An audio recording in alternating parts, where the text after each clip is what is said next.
உருவத்தை பார்த்து எடை போடாதீங்கன்னு சொல்வாங்க இல்லையா? அதை நிரூபிக்கிற இசோன் போஷியோட கதையை தான் இன்னைக்கு பார்க்க போறோம். இந்த கதை ஒரு வயசான தம்பதியிலிருந்து தொடங்குது.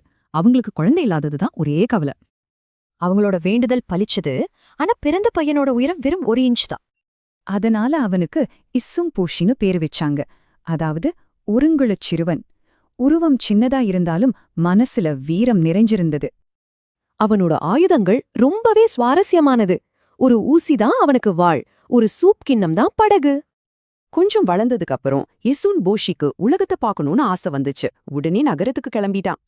பெற்றோர்கிட்ட விடைபெற்றுட்டு தன் சூப் கிண்ண படகுல ஏறி நகரத்தை நோக்கி பயணிக்க ஆரம்பிச்சான். நகரத்துல அவனோட புத்திசாலித்தனத்தால ஒரு பிரபு வீட்ல வேலை கிடைச்சது. இளவரசியோட நல்ல நண்பனாவும் ஆனான். ஆனா ஒரு நாள் இளவரசியோட போனப்போ 2 பெரிய ஓனி, அதாவது அரக்கர்கள் அவங்கள தாக்க வந்துச்சு. அதுல ஒரு ஓனி இஸ்ஸுன் போஷியோட உருவத்தை பார்த்து கேலி பண்ணி ஒரே முழுங்குல முழுங்கிடுச்சு. அவ்ளோதானா நம்ம ஹீரோவோட கதை? இல்ல அவனோட பலவீனமே அவனுக்கு பலமா மாறப்போகுதா? ஆனா இஸ்ஸுன் போஷி பயப்படல. ஓனியோட வயித்துக்குள்ள போய் தன்னோட ஊசி வாளால குத்த ஆரம்பிச்சான். வலி தாங்காம ஓனி அவனை வெளியே துப்பிடுச்சு. இங்கதான் ஒரு ட்விஸ்ட். அவனோட சின்ன உருவமே அவனுக்கு பெரிய பலமா மாறுச்சு. ஓனியால அவனை பார்க்கவே முடியல. பயந்து ஓடின ஓனிகள் தப்பிக்கிற அவசரத்துல ஒரு முக்கியமான பொருளை தவறவிட்டுடுச்சு.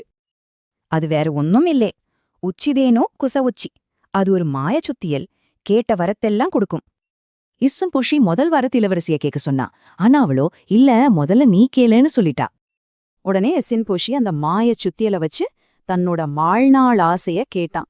நான் முழு உருவமுள்ள மனிதனா மாறணும். ஒரு நொடியில பிரகாசமான ஒளிக்கப்புறம் அவன் ஒரு அழகான முழு உயர வீரனா மாறிட்டா. அப்புறம் என்ன, அவன் இளவரசிய கல்யாணம் பண்ணிக்கிட்டு தன்னோட பெற்றோரோட ரொம்ப சந்தோஷமா வாழ்ந்தான். அப்போ இஸ்ஸுன் போஷியோட கதை நமக்கு என்ன சொல்லுது? உண்மையான பலம் உருவத்திலையா இருக்கு, இல்ல உள்ளத்திலையா?